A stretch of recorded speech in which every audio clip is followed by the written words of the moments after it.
जय हिंद, वंदे मातरम। तो कैसे हैं आप सभी। तो आज ये एक सुपर फास्ट क्लास है और इस क्लास के अंदर आप यकीन मानिए, आपको संविधान के अंदर संविधान का से भी नहीं आता है ना, तो भी आप लोग इस क्लास से बहुत सारा नॉलेज लेकर के जाने वाले हो जब तक आप लास्ट में इस क्लास को ख़त्म करोगे। क्योंकि मैं बेहतरीन ढंग से जो टॉप सेलेक्टेड 100 क्वेश्चन है पूरे कंप्लीट सिलेबस के अकॉर्डिंग, वो क्वेश्चंस मैं आपको इसमें करवा रहा हूँ। इन क्वेश्चंस में से एग्जाम में बहुत सारे क्वेश्चंस फंसते हैं और ऐसा नहीं कि कोई एक पर्टिकुलर एग्जाम में, हर एग्जाम के अंदर यहाँ से क्वेश्चंस आते हैं। तो आप पूरे विश्वास के साथ में, धैर्य बना करके, पूरी लगन के साथ में इस क्लास को देखें, आपको मज़ा आ जाएगा। इसमें पूरा सिलेबस हम कवर करेंगे और एक एक क्वेश्चन बहुत ही चुन चुन करके लिया गया है। एक एक क्वेश्चन 5-5 6-6 बार रिपीट हो चुका है प्रीवियस ईयर एग्जाम्स के अंदर और आपके एग्जाम के लिए स्पेशली। चलिए, तो आपका क्वेश्चन नंबर 1, इस प्रश्न में आपको आंसर करना है। पहला बहुत शानदार प्रश्न मैंने लिया है। इसमें पूछ रहा है कि प्रांतीय सरकारों का गठन निम्न में से किस एक्ट के तहत किया गया था। बताइए वो कौन सा एक्ट था इनमें से। 1935, 32, 36 और 47। 1935 नंबर 1 ऑप्शन इसमें करेंगे। इस अधिनियम के अंदर 451 धाराएं थी, ये आप इम्पोर्टेंट चीज़ याद रखिएगा। और इसके अंदर 15 परिशिष्ट थे। इसके अलावा आपको एक इम्पोर्टेंट चीज़ ध्यान रखनी है भाई लोगों, वो ये है कि इस अधिनियम के द्वारा है ना, भारत के अंदर एक संघीय न्यायालय की स्थापना करी गई थी। संघीय न्यायालय की स्थापना करी गई थी। ये आपको मोस्ट इंपोर्टेंट चीज़ है जो ध्यान में रखनी है।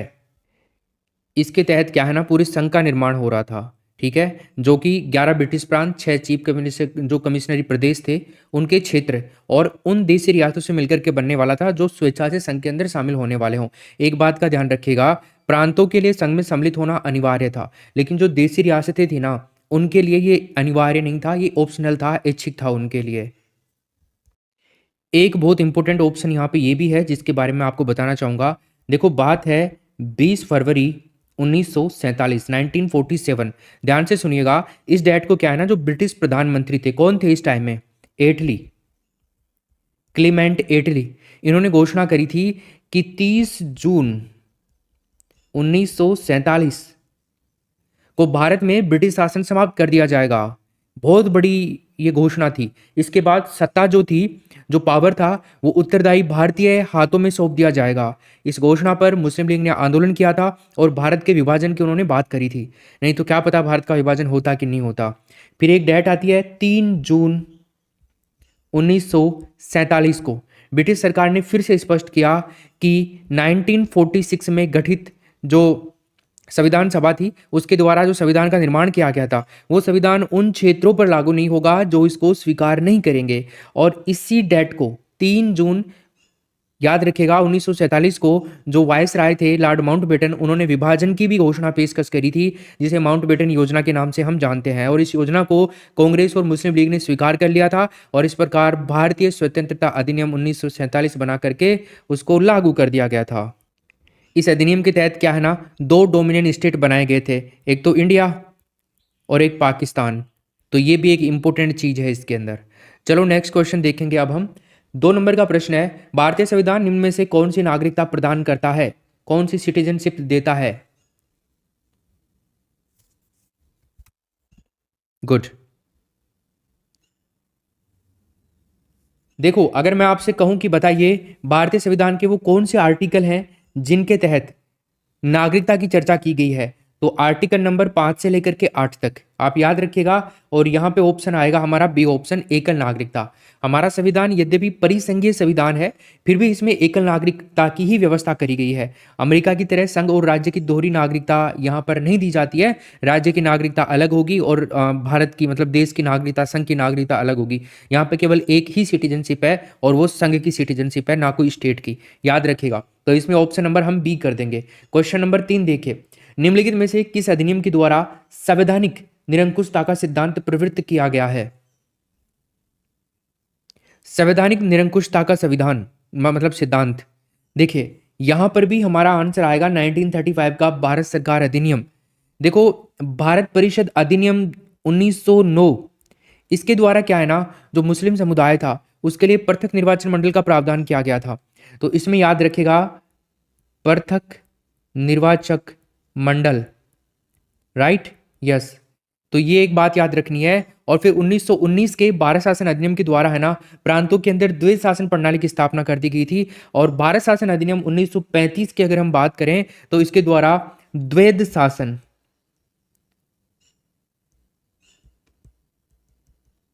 द्वैध शासन प्रणाली की व्यवस्था की गई थी और संघीय शासन प्रणाली की भी स्थापना इसी के साथ साथ में सैद्धांतिक निरंकुशता के आधार पर इसको लागू कर दिया गया था। तो यहां पर ऑप्शन नंबर हमारा 3 राइट आंसर हो जाएगा। तीनों के बारे में बता दिया है, आगे चलते हैं, इसके बारे में हम बात कर चुके। क्वेश्चन नंबर 4 देखो, कैबिनेट मिशन योजना के अंतर्गत संविधान निर्मात्री परिषद में प्रत्येक प्रांत को आवंटित सदस्य संख्या निर्धारित करने के लिए एक प्रतिनिधि कितनी जनसंख्या के अनुपात में था। हालांकि ये प्रश्न मुझे पता है आपका किसी का गलत नहीं होगा। देखो, इस प्रतिनिधि मंडल ने जो लॉर्ड वोवेल थे और भारतीय नेता थे उनके साथ में मिलकर के एक योजना तैयार की थी जिसको कैबिनेट मिशन योजना के नाम से जानते हैं। अब कैबिनेट मिशन योजना के अंतर्गत है ना संविधान निर्मात्री परिषद में प्रत्येक प्रांत को आवंटित सदस्य संख्या निर्धारित करने के लिए एक प्रतिनिधि प्रति 10 लाख की जो जनसंख्या है उसके अनुपात में था। मार्च 1946 में ब्रिटिश संसद ने एक प्रतिनिधिमंडल भारत भेजा था और वो कैबिनेट मिशन के नाम से जाना गया। लॉर्ड वोवेल के नेतृत्व में साथ मिलकर के जो भारतीय नेता थे उन्होंने तैयार किया था कैबिनेट मिशन। चलते हैं नेक्स्ट क्वेश्चन की तरफ। निम्नलिखित में से किसके अंतर्गत भारतीय संविधान सभा का गठन किया गया था।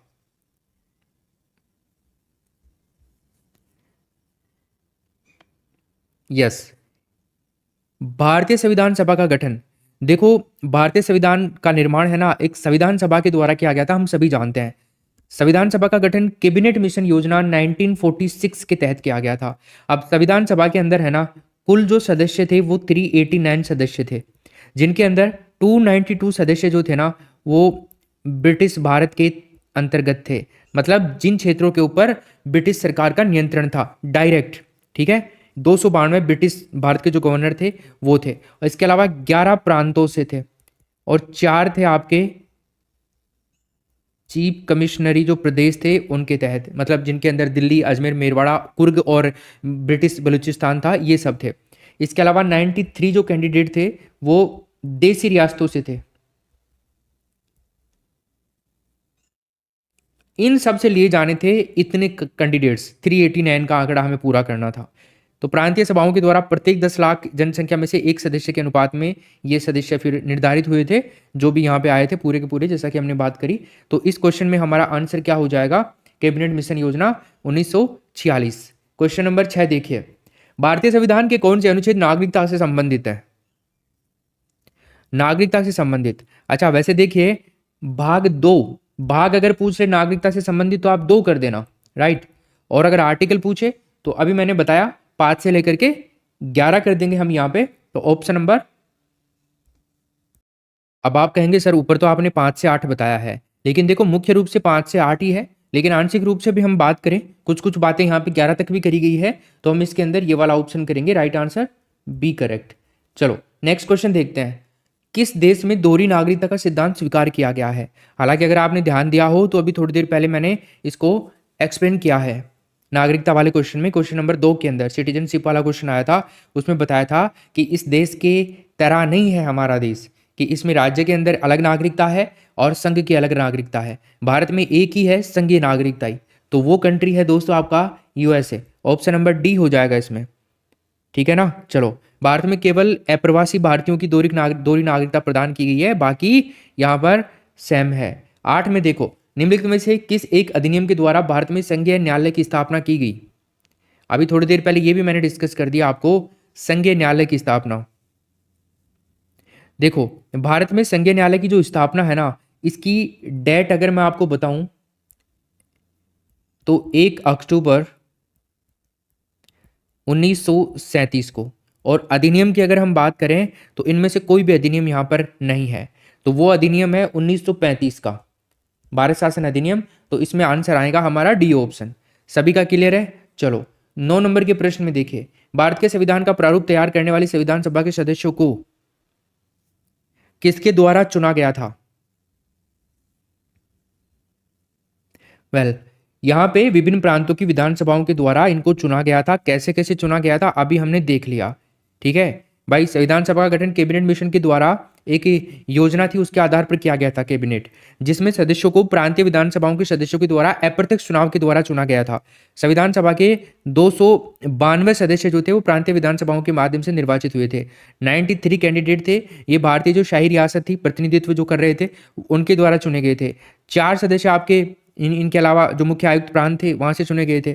इस प्रकार सभा के अंदर टोटल 389 कैंडिडेट्स होते हैं ये। चलो, तो इसमें ऑप्शन नंबर तीसरा करेंगे। 10 नंबर का क्वेश्चन देखिए, भारत की संविधान सभा की अंतिम बैठक की सही तिथि बताइए। अंतिम बैठक आप 13 दिसंबर मत कर दीजिएगा यहाँ पे, और हालांकि ऑप्शन में है भी नहीं, और अगर आ भी जाए आ सकता है, क्योंकि आजकल ऑप्शन कठिन बनाने लग गए हैं, तो आपको पता होना चाहिए एक्चुअल क्या डेट है। तो अंतिम बैठक देखो, यहां पर हम बात करें अगर पहली बैठक की मैं बात करूं आपसे, तो उसकी डेट है 9 दिसंबर 1946, ठीक है, 1946। इसके अलावा जो अंतिम बैठक थी, अंतिम बैठक, तो उसकी डेट है 24 जनवरी 1950। तो ये डेट आप याद रखिएगा। इसमें आपका ऑप्शन नंबर क्या हो जाएगा भाई, तीसरा, मतलब इसमें तीसरा है, डी ऊपर है, जो भी है आप सीक्वेंस में देख लो, डेट हमें पता होनी चाहिए। नेक्स्ट क्वेश्चन देखिए, नागरिकता यानी कि संशोधन कानून कब पारित हुआ, बताओ।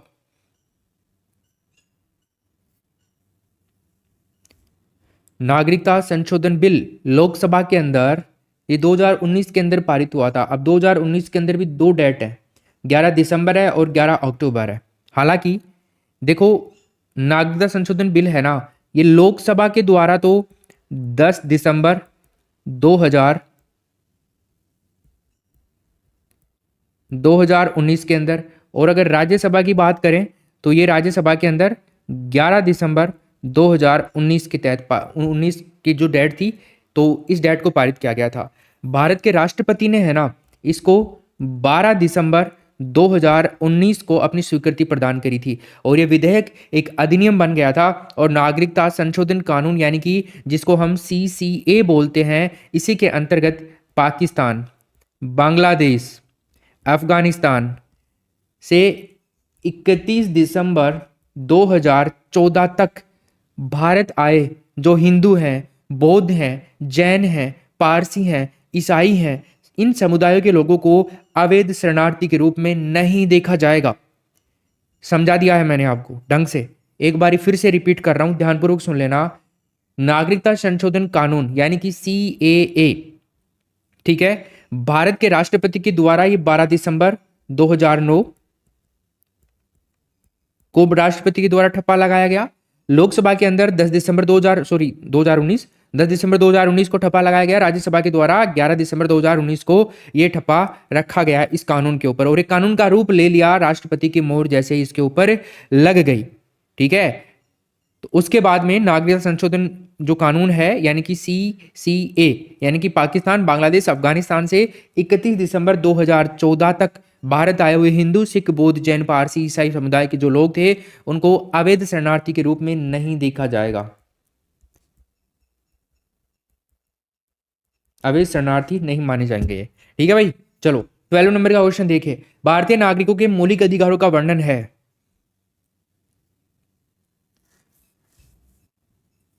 कहां से कहां तक है? यस, नंबर 1 ऑप्शन हो जाएगा। 12 से लेकर के 35 तक है। ये लोकतंत्र में मौलिक अधिकार वो अधिकार होते हैं जो किसी व्यक्ति के जीवन, स्वतंत्रता, अभिवृद्धि, इन सब के लिए अनिवार्य होते हैं और जिनको राज्य के विरुद्ध न्यायपालिका का संरक्षण प्राप्त होता है। इसके अभाव में लोकतंत्र मात्र कल्पना ही होगा अगर न्यायपालिका नहीं होगी तो संविधान का हमारा एक भाग है दोस्तों, तीसरा भाग, और इस भाग के अंदर एक आर्टिकल है 12 से लेकर के 35 तक। तो यहाँ पर मौलिक अधिकारों के बारे में आपको पूरी डिटेल मिल जाएगी। इन अधिकारों का निर्धारण जो है ना वो संविधान सभा के द्वारा गठित एक समिति है उसके द्वारा किया गया था, जिस समिति को अध्यक्ष जो थे वो सरदार वल्लभ भाई पटेल थे। तो यहाँ पे पहला ऑप्शन। नेक्स्ट, संविधान को 26 जनवरी के दिन लागू करने का निर्णय इसलिए लिया गया था क्योंकि, तो बताओ इसके पीछे का एक मुख्य कारण जो था ना वो क्या था?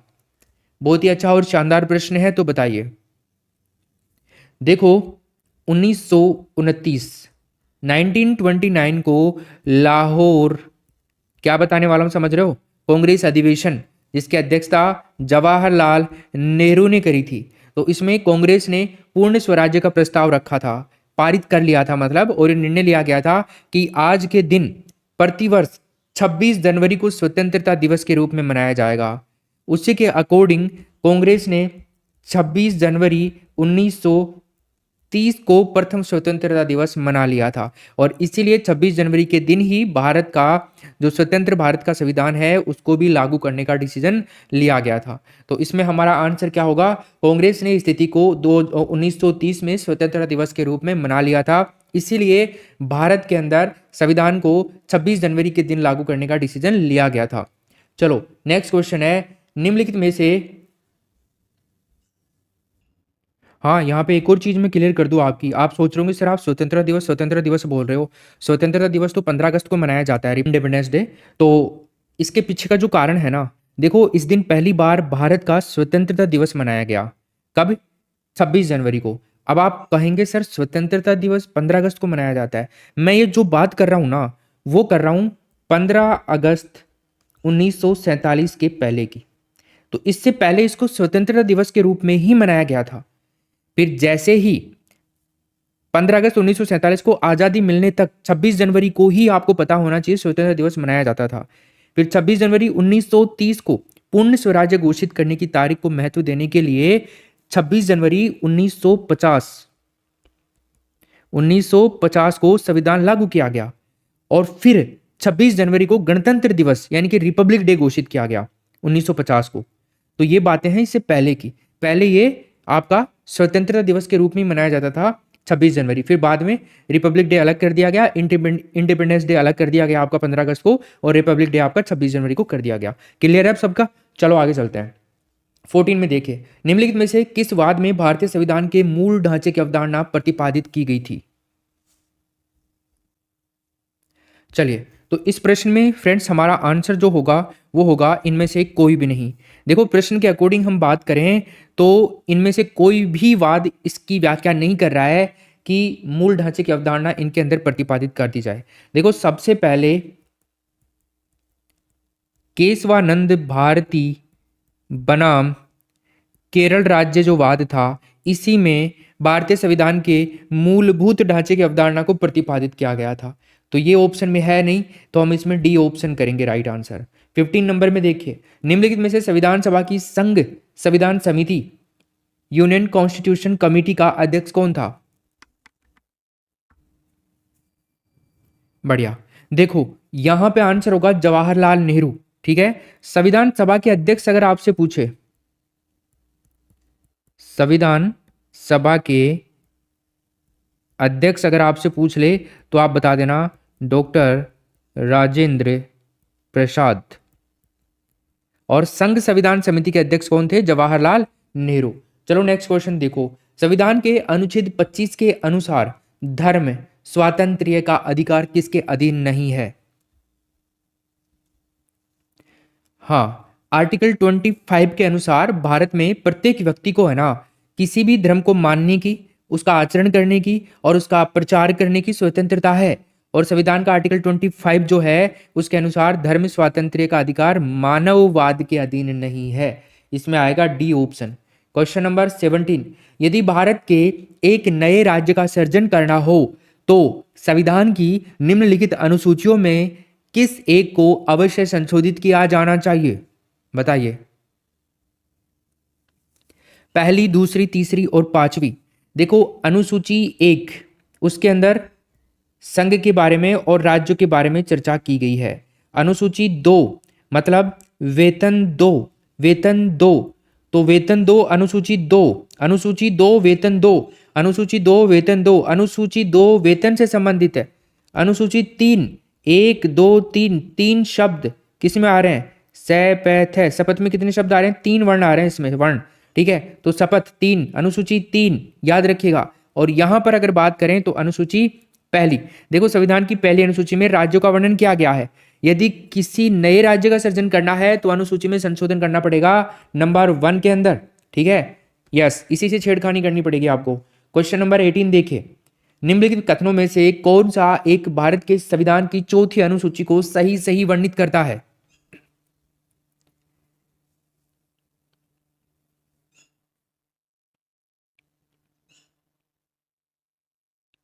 देखो भारतीय संविधान की जो शेड्यूल नंबर 4 है इसमें विभिन्न राज्यों और जो संघीय क्षेत्र हैं उनकी राज्यसभा के प्रतिनिधित्व का वर्णन किया गया है।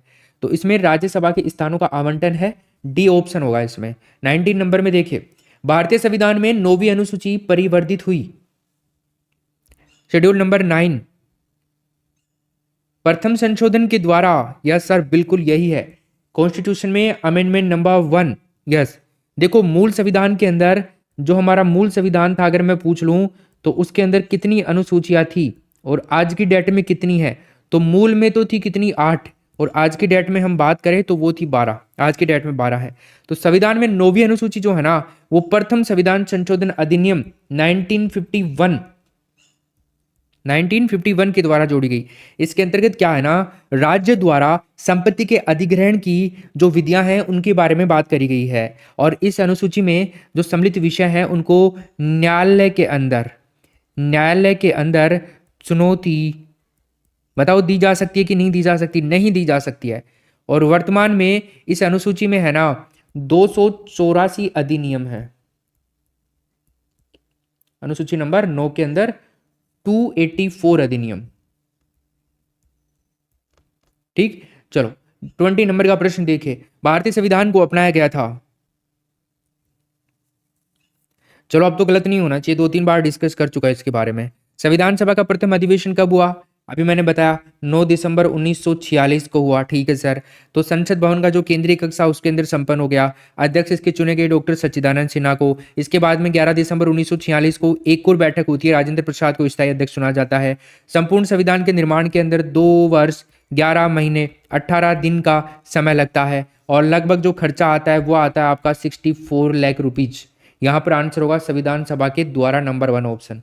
क्वेश्चन नंबर 21, बहुत ही शानदार प्रश्न है, आपको सही उत्तर का सुमेल करना है। आर्टिकल हैं और इनसे संबंधित चीजें हैं, किस आर्टिकल में क्या है। आर्टिकल 1 से 14, आर्टिकल 36, आर्टिकल 74, आर्टिकल 368। बताइए क्या इस प्रश्न में सही उत्तर होगा। देखो आर्टिकल 14 जो है ना, ये समानता के अधिकार से संबंधित अनुच्छेद है, जिसमें नागरिकों और विदेशी व्यक्तियों की समानता के अधिकार का वर्णन किया गया है।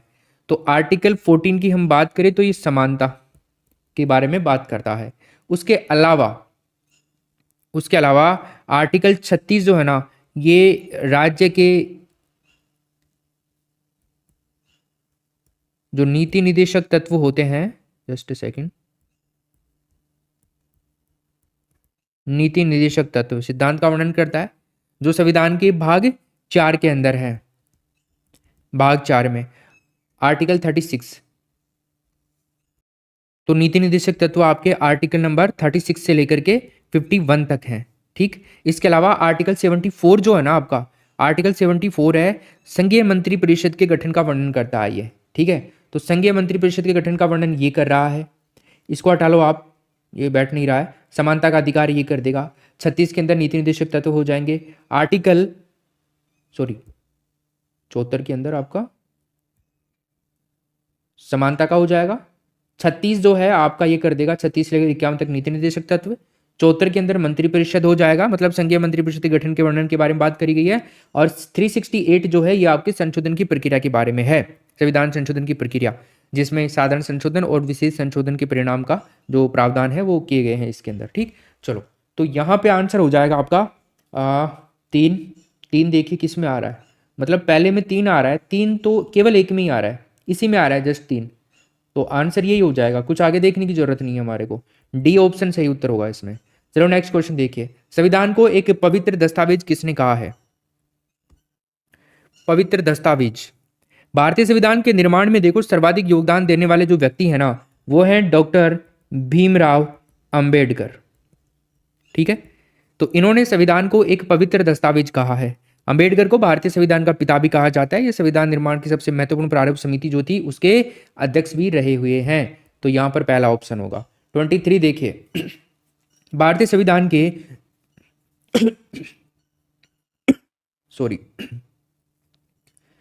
निम्नांकित अनुच्छेदों से कौन भिन्न वर्ग में आता है?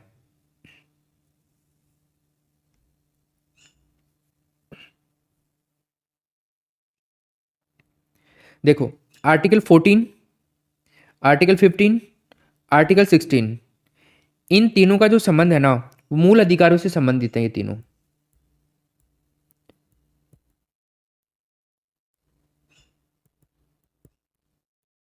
मूल अधिकारों से संबंधित है। तो मूल अधिकारों के तहत जो समानता का अधिकार है ना, समानता का अधिकार उसी के तहत आते हैं। जबकि आर्टिकल 19 को हम देखते हैं तो इसका संबंध है स्वतंत्रता से, स्वतंत्रता का जो अधिकार है ना उसके अंतर्गत। तो इसमें ऑप्शन नंबर तीसरा होगा आपका। क्यों? क्योंकि ये तीनों जो है ना, ये समानता के अधिकार के बारे में बात करते हैं, मतलब मूल अधिकारों से संबंधित है। और ये 19 जो है आपका स्वतंत्रता का अधिकार है। 24 देखो, निम्नलिखित में से कौन संविधान प्रारूप समिति के सदस्य थे? संविधान की जो प्रारूप समिति थी उसके सदस्य। अध्यक्ष नहीं पूछ रहा है, अध्यक्ष तो भीमराव अंबेडकर थे। अब अध्यक्ष जो होता है ना वो सदस्य भी होता है, आप ये भी ध्यान रखिएगा, ठीक है? तो सदस्य में भी काउंट होते हैं वो। तो यहाँ पर मैं आपको सारों के बारे में बताऊंगा क्योंकि बहुत ही ज्यादा इंपॉर्टेंट क्वेश्चन है ये क्वेश्चन एग्जाम में आता ही आता है, कुछ भी कर लो आप भले, तो आपको पता होना चाहिए इसके बारे में। देखो यहाँ पे मैं आपको थोड़ा सा बताता हूं। देखो एक तो अंबेडकर, ठीक है, जो कि अध्यक्ष थे। 2 नंबर पे जो एन गोपाला स्वामी आयंगर थे।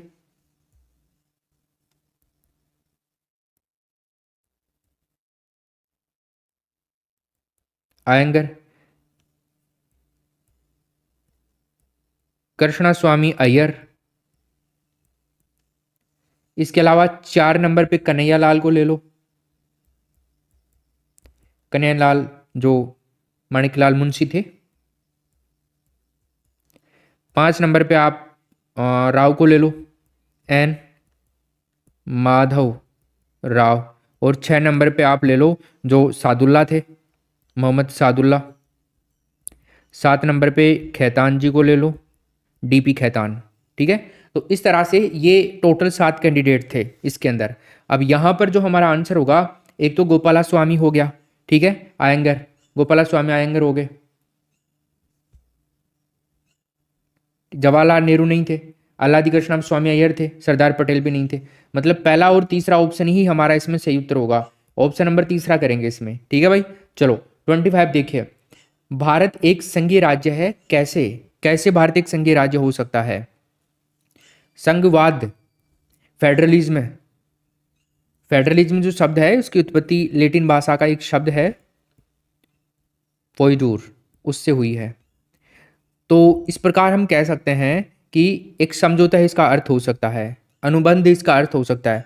भारत की स्थिति में संघवाद को स्थानीय क्षेत्र, जो स्थानीय या फिर केंद्रीय और राज्य सरकारें हैं उनके मध्य अधिकारों के वितरण की परिभाषा के रूप में इसको परिभाषित किया गया है। तो शक्ति का केंद्र और राज्यों में वितरण हो जाएगा, इसमें बी ऑप्शन।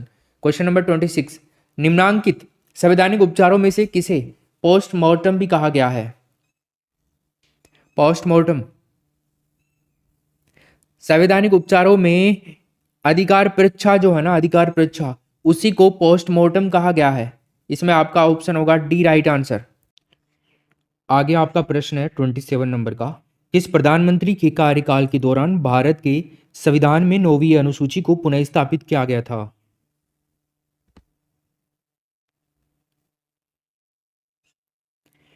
भारत के प्रथम प्रधानमंत्री थे जवाहरलाल नेहरू, पहला ऑप्शन। इनके कार्यकाल के अंदर जो 9th नंबर की शेड्यूल थी इसको वापस स्थापित किया गया था।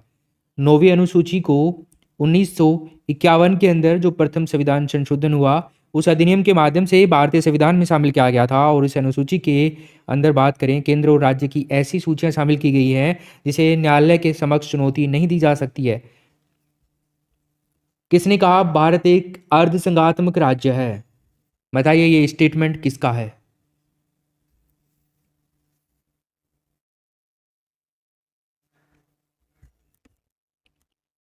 अच्छा, उन्होंने ये कहा कि भारत जो है ना अर्धसंघात्मक राज्य इसलिए है क्योंकि ये पूर्ण संघात्मक राज्य की जो अवधारणा है ना उसके ऊपर खरा नहीं उतरता है। और ऐसा कहा था केसी वियर के द्वारा कहा गया था। ऑप्शन नंबर तीसरा हो जाएगा। 29, नीति के निदेशक सिद्धांत क्या है? बताइए। देखो नीति निर्देशक सिद्धांतों का उल्लेख है ना हमारे संविधान का जो भाग 4 है, आपसे पूछ रहे हैं ना भाग के बारे में, भाग 4 आर्टिकल 36 से लेकर के 51 तक। अब यहाँ पे एक आर्टिकल है 37 नंबर का, उसमें स्पष्ट रूप से ये कहा गया है कि इस भाग में अंतर्विष्ट जो उपबंध हैं उनकी किसी न्यायालय के द्वारा परिवर्तनीय नहीं होंगे, जो उपबंध होंगे वो, किंतु फिर भी इसमें जो बातें कही गई हैं वो देश के प्रशासन में मूलभूत हैं और विधि बनाने में इन तत्वों को लागू करने का कर्तव्य राज्य का होगा। तो यहाँ पे राज्य को प्राथमिकता दी गई। खैर देखिए, वाद योग्य नहीं है, इसमें बी ऑप्शन हो जाएगा। 30 में देखिए, भारतीय संविधान के किस अनुच्छेद के अंतर्गत लोकसभा में अनुसूचित जातियों के आरक्षण का प्रावधान किया गया है?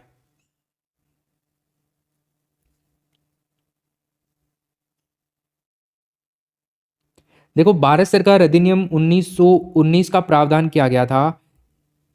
डॉक्टर भीमराव अंबेडकर ने अनुसूचित जातियों की उन्नति के समर्थन के लिए सरकारी सेवाओं और शिक्षा के क्षेत्र में आरक्षण की मांग करी थी। यहाँ पे आंसर होगा भारतीय संविधान का आर्टिकल 330 के अंतर्गत लोकसभा में अनुसूचित जातियों के आरक्षण का प्रावधान किया गया। आर्टिकल 35A के प्रावधान को भारतीय संविधान में शामिल किया गया था।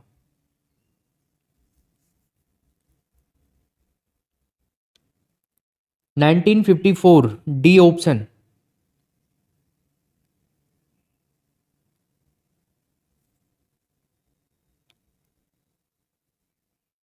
बताइए, बहुत ही शानदार, बेहतरीन, लाजवाब प्रश्न आपके सामने है। इसका क्या उत्तर होगा?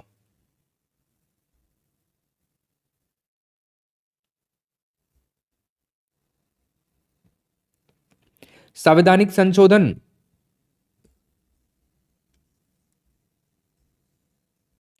संवैधानिक संशोधन के बारे में हमने अभी देखा था, आर्टिकल 368 हो जाएगा इसमें। वित्त आयोग आर्टिकल 280, वित्तीय आपात 360 और अखिल भारतीय सेवाओं का वर्णन 312 नंबर के आर्टिकल के अंदर है। तो इसमें हमारा आंसर बनता है 4312। 4312 ऑप्शन नंबर बी सही हो जाएगा इसमें। नेक्स्ट क्वेश्चन देखिए, भारतीय संविधान की प्रकृति क्या है? भारतीय संविधान की प्रकृति, तो देखो, भारतीय संविधान के संबंध में है ना, बहुत सारे संविधानविद जो हैं उन्होंने अलग अलग अपने थॉट दिए हैं, प्रकट किए हैं, विचार प्रकट किए हैं। संविधान की प्रकृति के संबंध में सबसे इंपॉर्टेंट जो है वो डॉक्टर भीमराव अंबेडकर का ही मानेंगे हम, क्योंकि इनका सबसे ज़्यादा कंट्रीब्यूशन था इसमें। तो भारतीय संविधान के समय के अनुसार एकात्मक और संघात्मक दोनों ही माना था उन्होंने। केसी वियर के अनुसार है ना, भारतीय संविधान अर्ध संघीय संविधान है। और SR बॉम्बई बनाम भारत राज्यवाद जो था, उसमें सुप्रीम कोर्ट जो था SC, उसने भारतीय संविधान को क्या कहा? परिसंघीय कह दिया, परिसंघीय। लेकिन मूल रूप से हम पूरा का पूरा सार निकालें, निचोड़ निकालें, तो भारतीय संविधान की प्रकृति में संघीय है, किंतु भावनात्मक रूप से एकात्मक भी है। आप कहेंगे सर आंसर क्या करोगे? आंसर यही करेंगे, प्रकृति में संघीय किंतु भावना में एकात्मक है। ठीक है, चलो नेक्स्ट क्वेश्चन देखते हैं 34। इनमें से कौन सा भारतीय संघीय व्यवस्था में एकात्मक तत्व है? अब थोड़ा ऊपर वाला जो क्वेश्चन था उसका थोड़ा एक्सप्लेनेशन आपको यहाँ पे मिलेगा।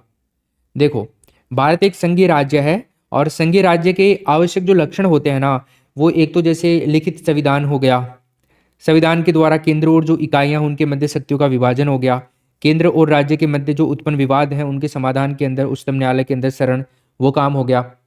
लेकिन संघ को यहाँ पे प्राथमिकता है, ये भी आप ध्यान रखिएगा, क्योंकि शक्तियों के विभाजन का झुकाव केंद्र की ओर ही रहता है भारत में मोस्टली, तो ये आपको ध्यान रखना है। और अवशिष्ट शक्तियाँ, राष्ट्रपति के संकटकालीन अधिकार, आर्टिकल 249, अखिल भारतीय सेवाएं, आर्टिकल 356, ये सब भारत को पूर्ण संघीय राज्य होने से रोकती हैं, अर्ध संघीय राज्य बनाती हैं। इसमें 2, 3, 5 आंसर हमारा राइट आंसर हो जाएगा। राज्यपालों की नियुक्ति, राज्यसभा में असमान प्रतिनिधित्व, अखिल भारतीय सेवाएं।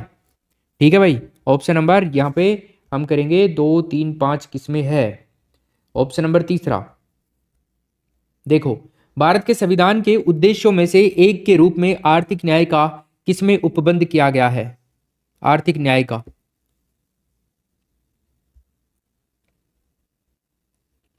देखो, भारतीय संविधान की प्रस्तावना है ना, इसमें आर्थिक समानता और आर्थिक न्याय के बारे में बताया गया है।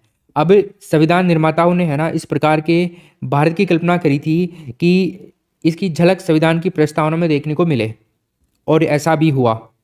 इसके अलावा राज्य के जो नीति निर्देशक तत्व हैं उनमें भी भारत के नागरिकों की आर्थिक समानता लाने के लिए काफ़ी निरंतर प्रयास करते जा रहे हैं। तो इसमें उद्देशिका और राज्य के नीति निर्देशक तत्व ऑप्शन नंबर बी हो जाएगा। 36 देखिए, संविधान के मौलिक कर्तव्यों को कब सम्मिलित किया गया? देखो, मूल संविधान में नागरिकों के जो मौलिक कर्तव्य हैं उनकी व्यवस्था नहीं थी, आप ध्यान रखिएगा। स्वर्ण सिंह समिति जो थी ना, उसकी सिफारिश पर, मैं लिख देता हूं, स्वर्ण सिंह समिति की सिफारिश पर भारतीय संविधान में मूल कर्तव्यों को जोड़ा गया था। जो 42वां संविधान संशोधन हुआ था, इसी के तहत 1946 के अंदर 10 मूल कर्तव्य जोड़ दिए गए थे। अच्छा देखो, 4+2 कितने होते हैं? 6 होते हैं ना, और 4+4 कितने होते हैं? 8 होते हैं, है ना।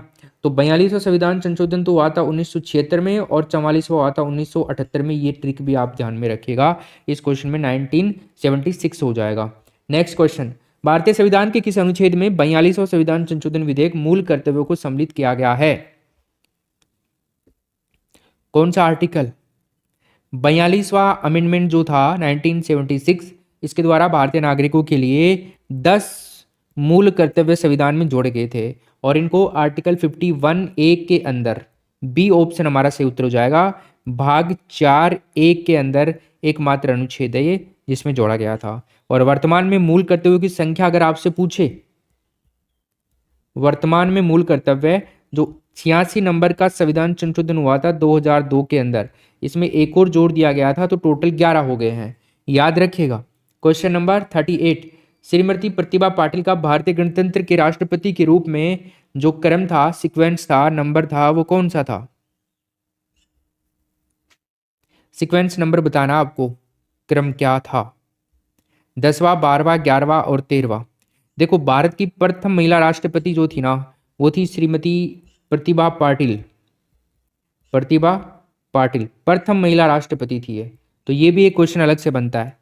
इन्होंने 25 जुलाई 2007 के अंदर राष्ट्रपति पद की शपथ ली थी। तो श्रीमती प्रतिभा पाटिल भारत की 13वीं राष्ट्रपति थी, याद रखिएगा, 13वीं राष्ट्रपति चुनी गई थी। इनका कार्यकाल 25 जुलाई 2007 से लेकर के 25 जुलाई 2012 तक रहा था। उन्होंने राष्ट्रपति पद की शपथ मुख्य न्यायाधीश जो केजी बालकृष्ण है, उन्होंने दिलाई थी। तो यहाँ पे आंसर डी ऑप्शन हो जाएगा। 39 देखिए, निम्नलिखित में से राष्ट्रपति किसकी नियुक्ति करता है, बताओ। राष्ट्रपति किसकी नियुक्ति करता है? भारत के महान्यायवादी की बिल्कुल सर करता है। नियंत्रक महालेखा परीक्षक सीएजी जो होता है उसकी भी करता है। एक राज्य का राज्यपाल जो होता है उसकी भी नियुक्ति करता है। इसका मतलब डी ऑप्शन हो जाएगा। संविधान के अंदर आर्टिकल है 76, उसके तहत तो करता है महान्यायवादी की नियुक्ति, आर्टिकल 76 के तहत तो, ठीक है। आर्टिकल 148 के तहत नियंत्रक और महालेखा परीक्षक की नियुक्ति करता है, और राज्यपाल की नियुक्ति करता है 153। तो यहाँ पे आपके कितने सारे क्वेश्चन सही हो रहे हैं? एक तो 3 क्वेश्चन तो ये हो गए, 3 क्वेश्चन ये हो गए, 6 प्रश्न सही हो गए एक ही क्वेश्चन के अंदर। इन तीनों की ही नियुक्ति किसके द्वारा की जाती है? इंडियन प्रेसिडेंट के द्वारा की जाती है। राष्ट्रीय सुरक्षा समिति का प्रधान कौन होता है, बताइए। राष्ट्रीय सुरक्षा समिति, नेशनल सिक्योरिटी कमिटी। देखो, इस प्रश्न में सही उत्तर होगा हमारा राष्ट्रपति, तीसरा ऑप्शन हो जाएगा। जो राष्ट्रीय सुरक्षा समिति है उसका प्रधान राष्ट्रपति होता है। भारतीय संघ की कार्यपालिका शक्ति राष्ट्रपति में निहित होती है, और भारत के अंदर संसदीय व्यवस्था को अपनाया गया है। 41 देखिए, निम्नलिखित कथनों में से कौन सा सही है?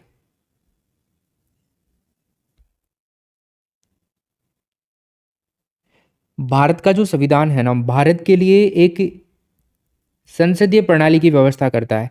हालांकि भारत एक गणतंत्र राज्य है, गणराज्य है, इसका अध्यक्ष राष्ट्रपति होता है, लेकिन ये मान्यता है कि अमेरिकी जो राष्ट्रपति है ना, उसके विपरीत भारतीय राष्ट्रपति कार्यपालिका का केवल नाममात्र का या फिर संवैधानिक अध्यक्ष होता है। संसदीय प्रणाली में कार्यपालिका विधायिका के प्रति उत्तरदायी रहती है, और उसका विश्वास खो देने पर यह कायम नहीं रह सकती है। तो इनको ये भी डर रहता है। भारत एक संसदात्मक प्रजातंत्र है, इसमें डी ऑप्शन हो जाएगा। 42 देखिए, और बताइए इसमें क्या उत्तर होगा। एक ऐसी याचिका जो न्यायपालिका द्वारा जारी की जाती है, जिसे कार्यपालिका से कहा जाता है कि वह कार्य करे जो उसे प्रदत्त शक्तियों के अंतर्गत करने चाहिए, उस रिट या याचिका को क्या कहा जाता है?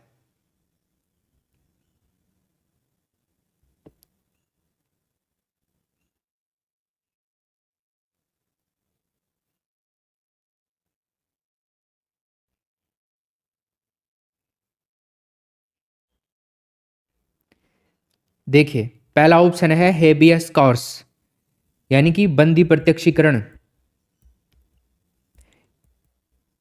इनके आप इंग्लिश में नाम याद रखना, ये ज़्यादातर आजकल इंग्लिश में देने लगे हैं। बंदी प्रत्यक्षीकरण मतलब हेबियस कॉर्स, कॉर्पस। ठीक है, इसमें क्या है ना, मौलिक अधिकारों के हनन के विरुद्ध की गई याचिका होती है, जो बंदी जो होता है ना उसको न्यायालय में प्रस्तुत करने का आदेश देती है। इसके अलावा एक आता है मैंडेमस। मैंडेमस ये क्या है ना, परमादेश कहेंगे हम इसको, परमादेश। इसमें है ना न्यायपालिका के द्वारा कार्यपालिका को अपनी जो प्रदत्त शक्तियां होती हैं उनके अंतर्गत कार्य करने का आदेश देती है। प्रोहिबिशन, प्रोहिबिशन मतलब प्रतिषेध, प्रतिषेध एक ऐसा आदेश जो विधि के द्वारा प्रदत्त अधिकारों के बाहर कार्य करने वाले जो अधीनस्थ न्यायालय होते हैं उनके विरुद्ध वरिष्ठ न्यायालय के द्वारा जारी किया जाता है। और को वारंट, अधिकार प्रच्छा, अधिकार प्रच्छा। ठीक है, इसमें क्या है ना, इसका मतलब होता है आपका अधिकार क्या है। ये रिट किसी सार्वजनिक पद को अवैध रूप से धारण करने वाले व्यक्ति के विरुद्ध जारी की जाती है। तो इस क्वेश्चन में सारा आंसर क्या होगा, हमें तो इतना बताओ। तो आंसर होगा मैंडेमस, यानी कि परमादेश। परमादेश के बारे में मैंने क्या बताया आपको कि न्यायपालिका के द्वारा कार्यपालिका को उसकी जो शक्तियां हैं उनके अंतर्गत कार्य करने के आदेश देने के लिए जारी की जाती है। क्लियर। 43 देखिए, श्री मोहम्मद अंसारी का भारत के उपराष्ट्रपति के रूप में क्रम कौन सा था, बताइए।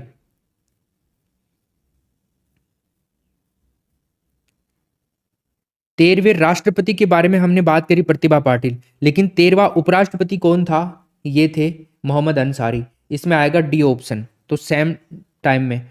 आगे देखिए, भारतीय संविधान का निम्नलिखित में से कौन सा अनुच्छेद भारत के राष्ट्रपति को अध्यादेश जारी करने की शक्ति प्रदान करता है। अध्यादेश 1 2 3, बस ये याद रखिएगा सीक्वेंस, 1 2 3, 123 नंबर का आर्टिकल।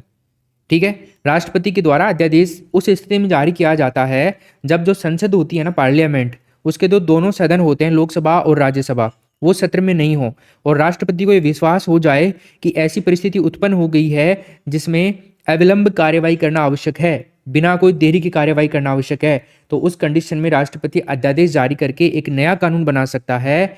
ये उसकी स्व विवेक की शक्ति में आएगा। ऑप्शन नंबर तीसरा हो जाएगा इसमें। 45 देखिए, भारतीय संविधान का कौन सा अनुच्छेद भारत की विदेश नीति से संबंधित है।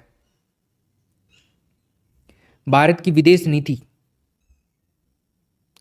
भाग 4, संविधान का भाग 4, राज्य के नीति निर्देशक तत्व, आर्टिकल 51, अंतरराष्ट्रीय शांति और सुरक्षा में अभिवृद्धि, राष्ट्रों के बीच में न्याय संगत और सम्मानपूर्ण संबंधों को अक्षुण्ण बनाए रखना, कई सारी चीजें हैं उसके अंदर। आर्टिकल 51 होगा इसमें डी ऑप्शन। 46, निम्नलिखित में से भारत में मौलिक कर्तव्य कौन सा है।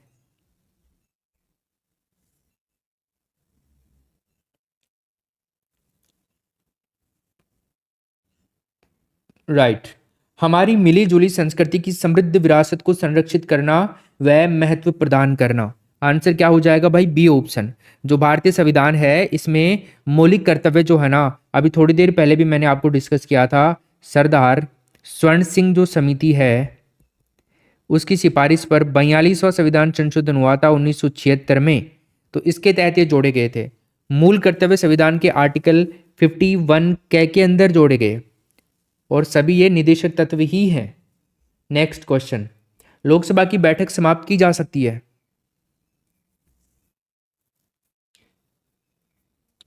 स्थगन के द्वारा, विघटन के द्वारा, सत्रावसान के द्वारा, इन सभी के द्वारा की जा सकती है। किसी भी सत्र में प्रतिदिन बहुत सी बैठक होती हैं, इनको स्थगन के द्वारा कुछ घंटे या कुछ दिन या कुछ सप्ताह के लिए इनको एक्सटेंड किया जा सकता है। राष्ट्रपति विघटन या सत्रावसान की शक्ति का प्रयोग मंत्रिपरिषद की सलाह के अकॉर्डिंग ही करेगा हालांकि, और इस प्रकार सदन की जो बैठक है विघटन, सत्रावसान और स्थगन तीनों के द्वारा समाप्त की जा सकती है। ध्यान रखना, विघटन केवल लोकसभा का ही हो सकता है, राज्यसभा का विघटन नहीं होता है। नेक्स्ट क्वेश्चन, विधि के प्रश्न पर भारतीय सर्वोच्च न्यायालय से परामर्श लेने का अधिकार किसको है।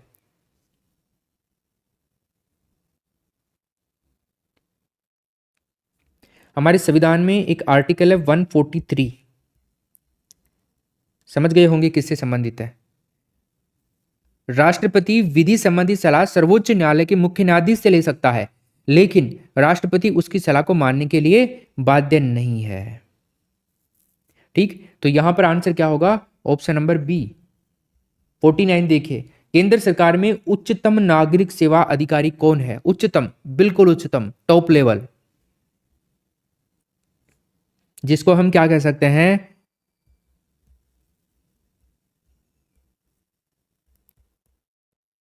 कैबिनेट सचिव। ठीक, मतलब आंसर होगा मंत्रिमंडल सचिव। ऑप्शन नंबर बी कर देंगे। केंद्र सरकार में उच्चतम नागरिक सेवा अधिकारी होता है। कैबिनेट सचिव जो है, ये सिविल सेवा बोर्ड, कैबिनेट सचिवालय, भारतीय प्रशासनिक सेवा, इन सब के अध्यक्ष होते हैं और भारत सरकार के जो नियम होते हैं उनके तहत सभी सिविल सेवाओं का प्रमुख भी होता है ये। 50 नंबर में देखिए, संसदीय शासन में वास्तविक कार्यपालिका शक्ति किसके पास होती है? बताइए।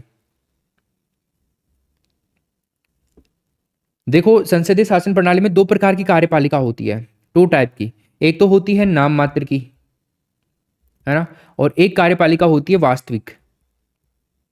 वास्तविक और नाम मात्र की, मतलब कि नाम मात्र की या संवैधानिक रूप से कार्यपालिका शक्ति राष्ट्रपति में निहित होती है, जबकि वास्तविक कार्यपालिका शक्ति जो होती है ना, ये प्रधानमंत्री के अंदर होती है और ये होती है प्रेसिडेंट के अंदर। ठीक है, चलो, तो इसमें आंसर क्या करेंगे हम? बी ऑप्शन, प्रधानमंत्री। भाई वास्तविक पूछ रहा है तो हम बी कर देंगे इसमें। 51 देखिए, मूल कर्तव्य का उल्लेख संविधान में कब किया गया? अब इतनी बार बता चुका हूं, अब ज्यादा नहीं बताऊंगा। इसमें आप ध्यान रखिएगा, कुल मिलाकर के वर्तमान में तो 11 तो है मूल कर्तव्य। ठीक है, 42वें संविधान संशोधन 1976 के द्वारा इनको जोड़ा गया। ठीक है, भाग की अगर हम बात करें तो भाग 4 के अंदर इसको जोड़ा गया, 4 कै के अंदर, आर्टिकल 51 कै, सारा डिटेल हो गया इसमें। लेकिन एक्सटेंड किया गया, एक और बढ़ाया गया 86वां संविधान संशोधन 2002 करके। ठीक, अब आगे चलते हैं। इसमें क्या है ना, 6 से 14 वर्ष तक के बच्चों को माता पिता के द्वारा स्कूल भेजने का एक नया मौलिक कर्तव्य भी जोड़ा गया था, वो 11 है। तो इसमें आंसर हो जाएगा आपका 42वां संविधान संशोधन। उपराष्ट्रपति का चुनाव किसके द्वारा किया जाता है? बताइए।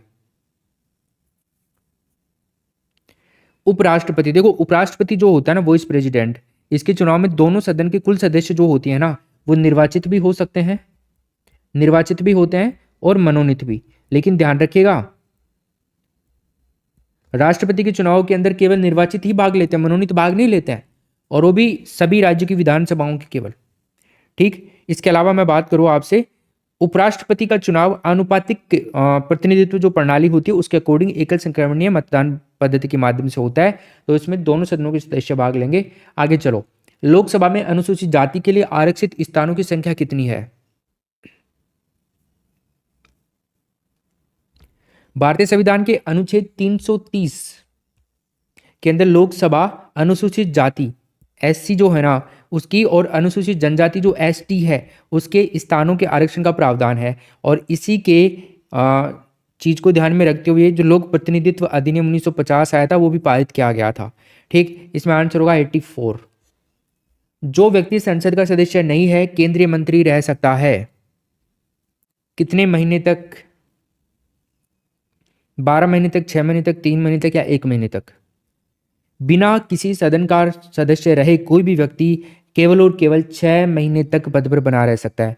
आगे भी वो इस पद पर बना रहने के लिए अगर उसको रहना है तो उसको न किसी सदन का मनोनीत सदस्य, निर्वाचित सदस्य होना अनिवार्य होगा।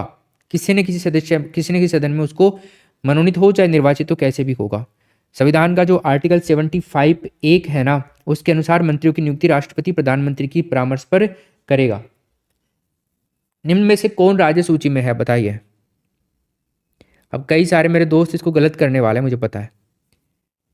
निगमीय कर जो है ना, ये आपका आता है संघ सूची के अंदर। जनगणना भी आपकी आती है संघ सूची के अंदर। आर्थिक एवं सामाजिक नियोजन आता है आपका समवर्ती सूची के अंदर। और रेलवे पुलिस जो आती है ना, ये आपकी आती है राज्य पुलिस के अंदर, राज्य सूची के अंदर। ठीक है, चलिए, तो यहां पर आंसर क्या होगा हमारा? पहला ऑप्शन। नेक्स्ट क्वेश्चन देखिए, भारत की प्रभुता, एकता और अखंडता की रक्षा करने और उसे अक्षुण्ण बनाए रखने के मूल कर्तव्य को किस स्थान पर रखा गया?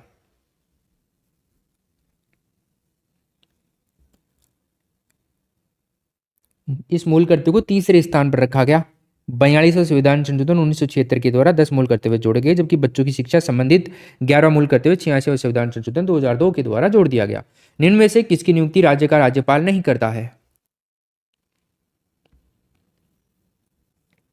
आर्टिकल 217 इसके अकॉर्डिंग उच्च न्यायालय के जो मुख्य न्यायाधीश होते हैं उनकी नियुक्ति भारत के राष्ट्रपति के द्वारा उच्चतम न्यायालय के जो मुख्य न्यायमूर्ति होते हैं और उनसे संबंधित राज्य के राज्यपाल उनसे परामर्श के बाद में ही होती है। अन्य जो न्यायाधीश होते हैं उनकी नियुक्ति भारत का राष्ट्रपति जो संबंधित राज्य होता है उससे उसके जो राज्यपाल होते हैं और जो संबंधित उच्च न्यायालय के मुख्य न्यायाधीश होते हैं उनसे परामर्श करता है। समझ में आ गया? राज्य लोक सेवा आयोग के सदस्य जो होते हैं अगर उनकी हम बात करें तो मुख्यमंत्री और जो राज्य महाधिवक्ता होते हैं वो आर्टिकल 165 के अकॉर्डिंग राज्यपाल के द्वारा उनकी नियुक्ति करवाते हैं। हालांकि यहाँ पर आंसर होगा उच्च न्यायालय के न्यायाधीश। 58 निम्नलिखित में से कौन लगातार 2 बार राष्ट्रपति रह चुके हैं?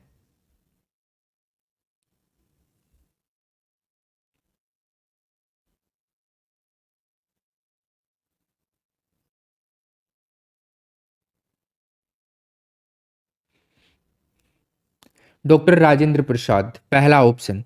राजेंद्र प्रसाद जो है ना ये 26 जनवरी 1950, क्योंकि पहले थे 13 मई 1962 तक भारत के राष्ट्रपति निर्वाचित हुए थे। पहली बार इनके प्रतिद्वंदी आए थे केटी शाह और दूसरी बार एन दास जो थे वो दोनों आए, दोनों ही हार गए थे। ठीक है। फिर डॉक्टर सर्वपल्ली राधाकृष्णन 13 मई 1962 से 13 मई 1967 तक राष्ट्रपति बने थे, दूसरे। चलो तो हाँ, जाकिर हुसैन देखें तो जाकिर हुसैन भारत के तीसरे राष्ट्रपति थे और दूसरे उपराष्ट्रपति थे।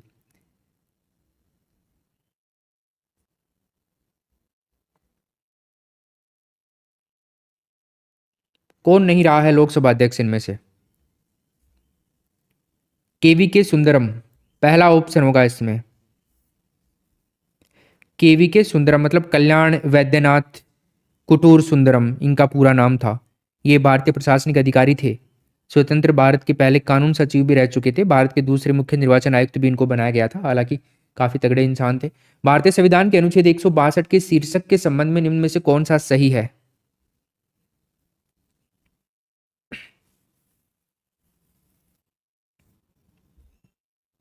बढ़िया। देखो, भारतीय संविधान का आर्टिकल है 162, इसका भाग 6 है, उसका शीर्षक है राज्य की कार्यपालिका शक्ति का विस्तार, डी ऑप्शन। 61 देखिए, निम्नलिखित में से भारतीय संविधान का कौन सा अनुच्छेद प्रसाद का सिद्धांत उल्लेखित करता है? समझ में आया क्या आपको एक क्वेश्चन? प्रसाद का सिद्धांत सर क्या आ गया? ये नया ही प्रश्न है, लेकिन कई एग्जाम्स में आ चुका है ये। प्रसाद का सिद्धांत सिंपल सा समझाता हूं, प्रसाद पर्यंत पद पे बना रहता है, वो वाला सिद्धांत है ये, समझ गए? किसके प्रसाद पर्यंत कौन पद पे बना रहता है ये आपके दिमाग में आ गया होगा। आर्टिकल 156 के तहत राज्यपाल राज्यपाल किसके प्रसाद पर्यंत पद पर रहता है? राष्ट्रपति के। ठीक, चलो। भारत में राष्ट्रीय जल संसाधन परिषद का अध्यक्ष कौन है? जल संसाधन परिषद की स्थापना कब हुई थी? 1983 में। प्रधानमंत्री होता है, नंबर 1 ऑप्शन होगा। और जल संसाधन मंत्री क्या होता है फिर आप कहेंगे? ये इसका उपाध्यक्ष होता है।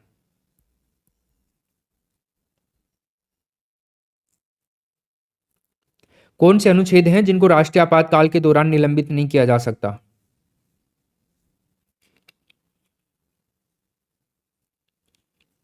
ट्वेंटी और 21। 44वां संशोधन हुआ था 1978 के अंदर। इसके तहत आर्टिकल 21 के अंदर जो प्राण और दैहिक स्वतंत्रता का मूल अधिकार है, मतलब जीवन का अधिकार, और राष्ट्रीय आपात की स्थिति में कभी समाप्त नहीं की जा सकेंगे ये। नेक्स्ट क्वेश्चन देखिए, भारत का राष्ट्रपति किसकी नियुक्ति नहीं करता है? बताओ।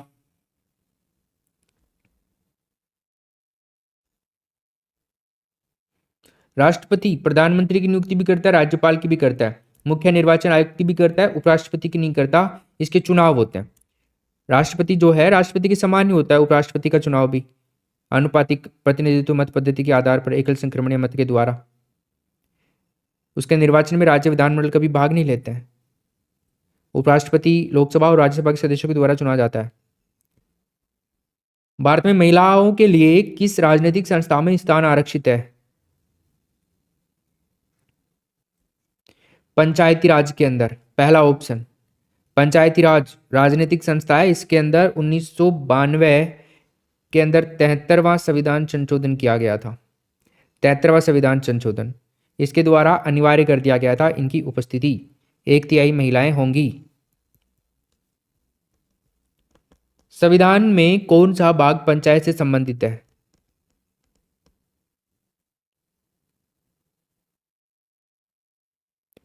पंचायत से संबंधित भाग 9 है, तीसरा ऑप्शन। संविधान का भाग 8 क्या है? ये है विधि के अधीन की गई कार्यवाही के कारण उसकी कार्य कारण को निलंबित करने का पार्ट, ये मतलब थोड़ा ऊपर ही कर दिया गया था इसका, 8वें के अंदर ही।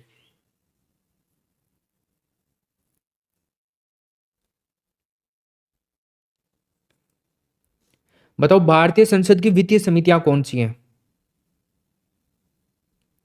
प्राक्कलन समिति, लोक लेखा समिति, लोक उपक्रम समिति। देखो प्राक्कलन समिति क्या होती है? प्राक्कलन समिति जो होती है ना, ये यहां लिख देता हूं मैं, इसके अंदर 30 तो होते हैं सदस्य प्राक्कलन समिति के अंदर। इसका कार्यकाल होता है 1 वर्ष का। ये दो ही चीजें इंपॉर्टेंट होती हैं, ठीक है। और कोई मंत्री इसका सदस्य नहीं होता है, ध्यान रखिएगा। लोक लेखा समिति को हम देखें तो इसके अंदर 22 होते हैं सदस्य, जिनके अंदर से 15 तो आते हैं लोकसभा से और 7 सदस्य आते हैं राज्यसभा से, ठीक है। और इस समिति का कार्यकाल भी 1 वर्ष का होता है। इसके अंदर भी कोई मंत्री इस समिति का सदस्य नहीं होता है। लोक उपक्रम समिति, सरकारी उपक्रमों की समिति होती है ये, इसके अंदर भी टोटल 22 सदस्य होते हैं। इनके अंदर भी 15 तो आते हैं लोकसभा से और 7 आते हैं राज्यसभा से, ठीक है। तो ये हो गया।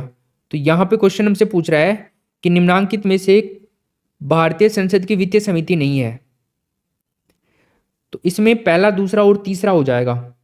समितियां हैं, सॉरी। तो पहला, दूसरा और तीसरी समितियां संसद सदस्यों के वेतन और भत्तों संबंधित संयुक्त समिति ये नहीं होती है। इसमें पहला, दूसरा, तीसरा पहला ऑप्शन ही हो जाएगा। नेक्स्ट प्रश्न देखिए, अगर कोई धन विधेयक लोकसभा द्वारा स्वीकृत हो जाए तो राज्यसभा इसे अधिक से अधिक रोक सकती है। आर्टिकल 105 के अनुसार राज्यसभा धन विधेयक को अधिकतम 14 दिन तक रोक सकती है। 14 दिनों के बाद में धन विधेयक स्वतः ही राज्यसभा से पारित मान लिया जाता है। बलवंत राय मेहता समिति ने किस प्रकार की पंचायत राज व्यवस्था की अनुशंसा करी थी? बलवंत राय मेहता समिति, तो बलवंत राय मेहता की अध्यक्षता के अंदर यह गठित हुई थी 1957 के अंदर। इस समिति ने अपनी रिपोर्ट पेश की थी 1958 के अंदर। इस समिति ने लोकतांत्रिक विकेंद्रीकरण के सिद्धांत पर आधारित त्रिस्तरीय स्वरूप वाली पंचायत राज व्यवस्था की सिफारिश करी थी। तो इसके अंदर बी ऑप्शन करेंगे हम। इस समिति ने क्या सुझाव दिया था कि त्रिस्तरीय व्यवस्था इस प्रकार होगी कि एक तो होगा ग्राम पंचायत, ठीक है, गांव स्तर पर ग्राम पंचायत समिति हो जाएगी, प्रखंड स्तर के ऊपर जिला परिषद हो जाएगी, ठीक है, पंचायत समिति और एक जिला परिषद।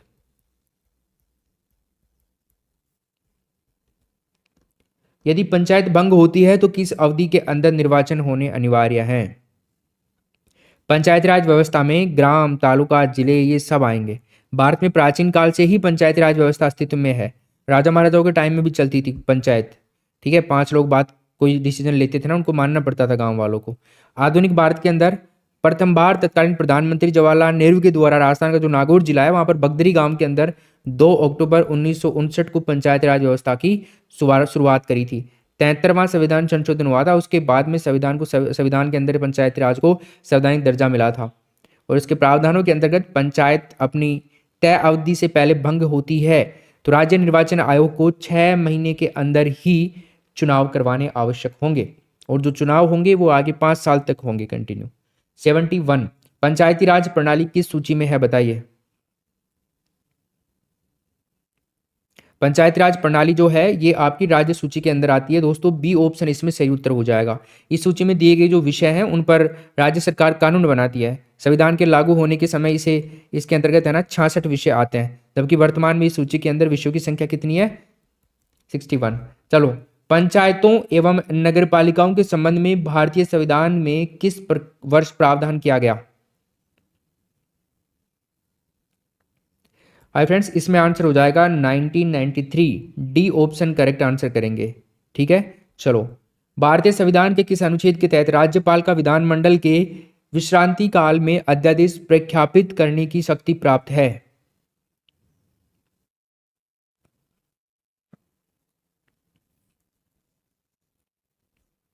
213। इस अनुच्छेद के तहत क्या है ना, राज्य विधानमंडल के सत्र में नहीं रहने पर राज्यपाल अध्यादेश जारी कर सकता है। जैसे 1, 2, 3 के तहत राष्ट्रपति करता है ना, कोई भी सदन, लोकसभा राज्यसभा में, मतलब वो नहीं रहते हैं सत्र में, तो राष्ट्रपति जैसे कर सकता है ना 1, 2, 3। अब इसके अंदर भी 1, 2, 3 ही है वैसे तो, देखो 1 है, 2 है और 3 है, लेकिन ये राज्यपाल है तो इसको थोड़ा सा कष्ट तो उठाना पड़ेगा। तो इसलिए यहाँ पर भी 1, 2, 3 ही है, लेकिन उल्टा पुल्टा है। ऐसे याद करो इसको 213, और राष्ट्रपति का 1, 2, 3 याद करो सिंपल, तो वहाँ पर तो सिंपल ही लिया जाएगा। ठीक है, तो राज्यपाल को उस समय जब राज्य का विधानमंडल सत्र में नहीं होता है तब अध्यादेश जारी करने की शक्ति होती है। हालांकि राज्यपाल की जो शक्ति है ना, कुछ शर्तों के अधीन होती है जो आर्टिकल 213 के अंदर लिखी हुई है। नेक्स्ट प्रश्न, मेयर का कार्यकाल कितने वर्ष का होता है? हालांकि कार्यकाल में तो आपको प्रॉब्लम नहीं आनी चाहिए इंडिया में। ऑप्शन नंबर होगा डी ऑप्शन, प्रथम अधिवेशन की तारीख से 5 वर्ष का होता है। प्रत्येक नगर पालिका यदि प्रवृत्त किसी विधि के अधीन पहले ही विघटित नहीं कर दी जाएगी तब तो 5 साल तक रहेगा। 75, लोकसभा चुनाव का कोई प्रत्याशी अपनी जमानत खो देता है यदि उसे प्राप्त न हो सके, कितने वोट? 1/3, 1/4, 1/5 भाग, 100 में से 20। चलो, यहां पर कोई भी नहीं है क्योंकि 1/6 भाग आएगा इसके अंदर। क्लियर। नेक्स्ट प्रश्न, निम्नांकित में से दलीय व्यवस्था किस एक व्यापक व्यवस्था का अंग है?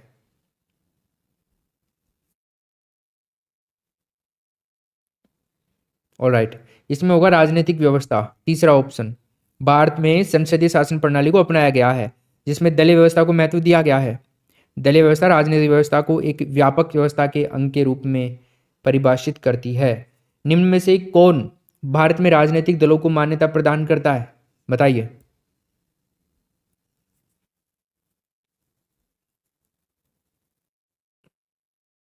तो फ्रेंड्स, ये करता है भारत का निर्वाचन आयोग, बी ऑप्शन। भारत में राजनीतिक दलों को मान्यता भारत का निर्वाचन आयोग ही देता है। निर्वाचन आयोग क्या है ना, राजनीतिक दलों के पंजीकरण भी करता है, साथ में गलत निर्वाचन उपायों का उपयोग करने वाले जो व्यक्ति होते हैं उनको निर्वाचन के लिए अयोग्य भी घोषित कर देता है, जो कानून का पालन नहीं करते हैं। प्रथम पंचायती राज व्यवस्था का उद्घाटन पंडित जवाहरलाल नेहरू ने 2 अक्टूबर 1959 को कहां पर किया था?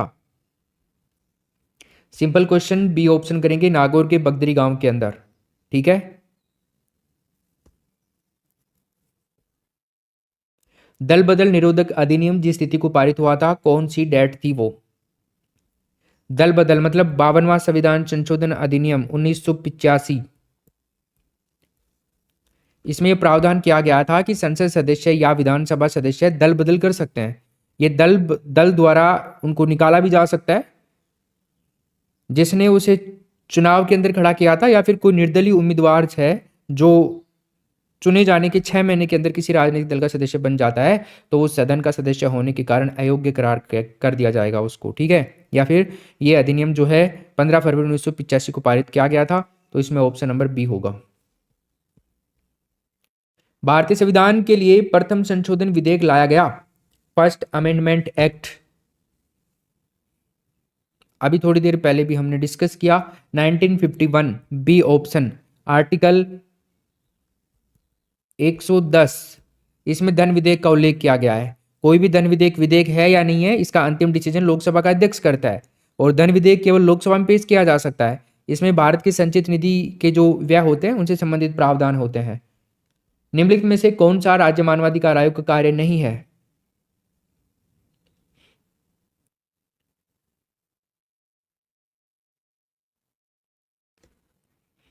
ठीक है, मानवाधिकार के उल्लंघन की स्वेच्छा से जांच, किसी जेल को देखना, मानवाधिकारों की सुरक्षा का पुनरावलोकन या पुनर्विलोकन करना, मानवाधिकारों का उल्लंघन करने वालों को बख्श देना। हाँ, यही ऑप्शन हो जाएगा इसमें, डी राइट आंसर। ठीक है, मतलब मानवाधिकारों का उल्लंघन करने वालों को सजा देना मानवाधिकार आयोग का कार्य नहीं है, भारत का राष्ट्रीय मानवाधिकार आयोग एक स्वायत्त विधिक संस्था है। इसकी जो स्थापना है ना, स्थापना हुई थी 12 अक्टूबर 1993 को। मानवाधिकार आयोग दिवस मनाया जाता है प्रतिवर्ष 10 दिसंबर को, ये भी याद रखना। ठीक है, चलो। निम्नलिखित में से कौन सी एक समिति पंचायती राज संस्था से संबंधित नहीं है?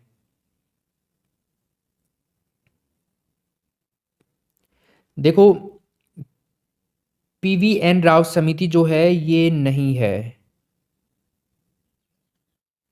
बाकी अशोक मेहता समिति 1977, ठीक है। एलएम सिंधवी समिति 1986, बलवंत राय मेहता समिति 1957।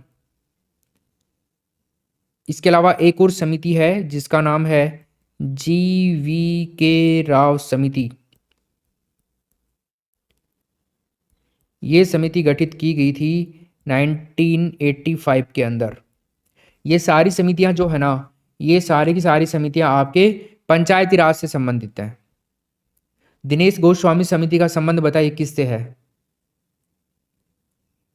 इसका गठन हुआ था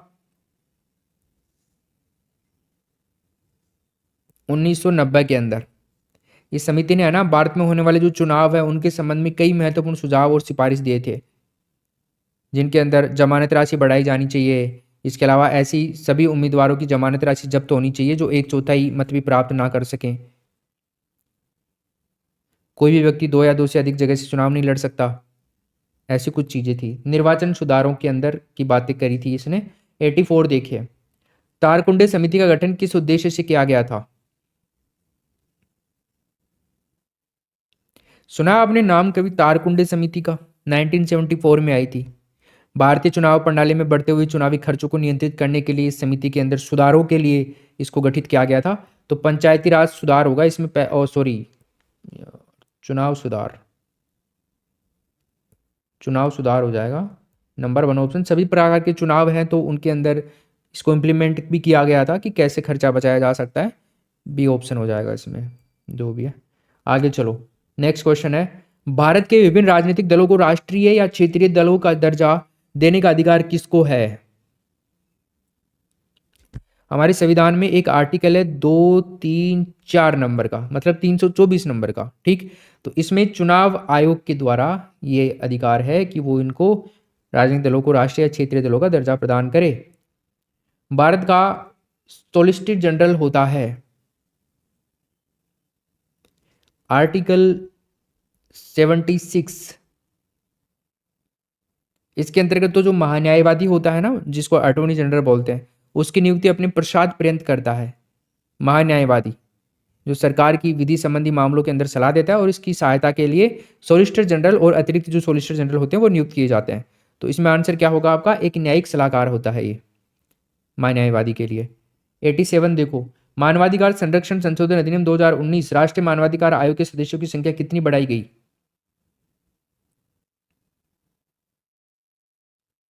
गुड, इसमें आंसर होगा पहला ऑप्शन। ठीक है, ऑलराइट। अब 3 हो चुके हैं इसमें सदस्यों की संख्या। भारत के मुख्य चुनाव आयुक्त का कार्यकाल कितना होता है?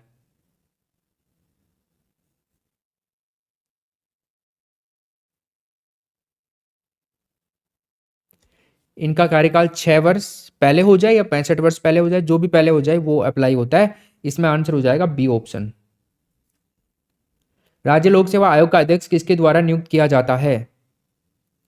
जैसे आरपीएससी का अध्यक्ष है राजस्थान पब्लिक सर्विस कमीशन का, तो ये किसके द्वारा? ये राजस्थान के राज्यपाल के द्वारा। तीसरा ऑप्शन हो जाएगा। संविधान का अनुच्छेद है, आर्टिकल भी पूछ ले तो 316 बता देना। नेक्स्ट प्रश्न है, किस सदन में अध्यक्षता करने वाला अधिकारी उस सदन का सदस्य नहीं होता? यहां पर आता है आर्टिकल 63, भारत का उपराष्ट्रपति। Option number B Rajya Sabha. उपराष्ट्रपति राज्यसभा का पदेन सभापति होता है और अन्य कोई लाभ का पद धारण नहीं करेगा। आर्टिकल 64 में लिखा हुआ है ऐसा। परंतु जिस अवधि के दौरान उपराष्ट्रपति आर्टिकल 65 के अधीन राष्ट्रपति के रूप में कार्य करता है या फिर कार्य करने के कर्तव्यों का निर्वहन करता है, तो उस अवधि के दौरान वो राज्यसभा के सभापति के पद के जो कर्तव्य होते हैं उनका पालन नहीं करेगा। ठीक, नेक्स्ट। हालांकि एक आर्टिकल और है 97 नंबर का, वो ये भी कहता है कि इसके अधीन, आर्टिकल 97 के अधीन राज्यसभा के सभापति को वेतन और भत्ते का हकदार भी नहीं है। ये भी ध्यान रखिएगा, वो अलग ही मामला है इसका सारा। राज्य विधानसभा निम्न में से किसके निर्वाचन में भाग लेती है, बताइए।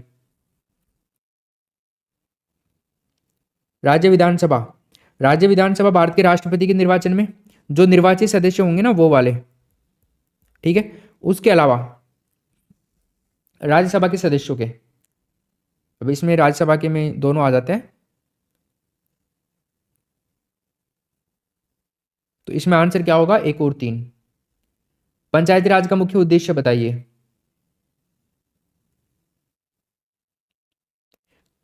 अनुच्छेद 73 संविधान संशोधन के तहत,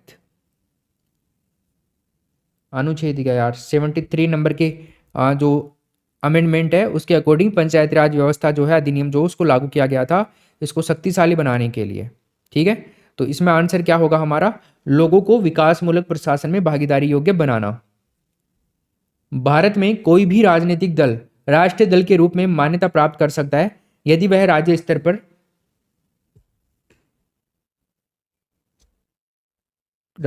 पर कम से कम दल है, मतलब राज्य स्तर पर दल के रूप में काम कर रहा है। ये इधर करके इसको कर लीजिए आप, ऐसा होगा ये। ठीक है, कितने राज्यों के अंदर, देखो भारत में राष्ट्रीय दलों की संख्या एक चीज होती है और राष्ट्रीय दल का दर्जा प्राप्त करने वाली पार्टियां जो हैं वो टोटल हो जाती हैं, तब संख्या बन जाती है। अब आजकल आम आदमी पार्टी को अगर मैं पूछूं, आम आदमी जो पार्टी है वो किस कंडीशन में है, आप आंसर बताइए मेरे को।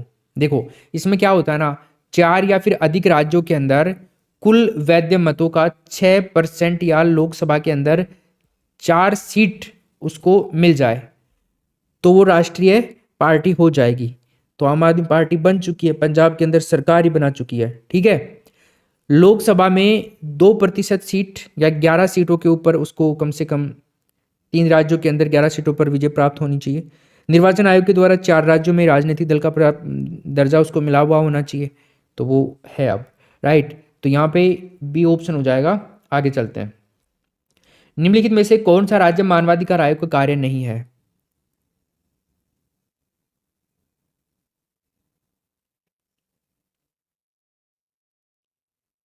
ये आ गया है ना, पहले वाला ही हो गया ये, बख्श देना। इसमें डी ऑप्शन होगा। संघीय लोक सेवा आयोग के अध्यक्ष की नियुक्ति कौन करता है, बताओ। अनुच्छेद 315 के अंदर संघ के लिए एक लोक सेवा आयोग और प्रत्येक राज्य के लिए एक राज्य लोक सेवा आयोग का उपबंध किया गया है। ठीक है, तो यहाँ पे एक आर्टिकल है 316 नंबर का, उसमें क्या है ना, राज्यपाल के द्वारा राज्य जो लोक सेवा आयोग है उनके अध्यक्षों के सदस्यों की नियुक्ति भी की जाती है और अध्यक्ष की भी की जाती है। संघ लोक सेवा आयोग जो है ना, संघ लोक सेवा आयोग जैसे यूपीएससी है, तो उसके सदस्य 65 वर्ष तक अपने पद पर बने रहते हैं। और जो राज्य लोक सेवा आयोग होते हैं, स्टेट पीएससी जो होती है, जैसे आरपीएससी ही ले लीजिए आप तो एग्जाम्पल, तो यहाँ पे 62 वर्ष उम्र प्राप्त करने पर उसको पद से हटा दिया जाता है। और सर्वोच्च न्यायालय की जो यूपीएससी के अंदर जो नियुक्ति करता है वो राष्ट्रपति करता है और राज्यों के अंदर राज्यपाल करता है। ठीक है, इनके नियुक्ति, तो यहाँ पे आंसर क्या हो जाएगा, राष्ट्रपति।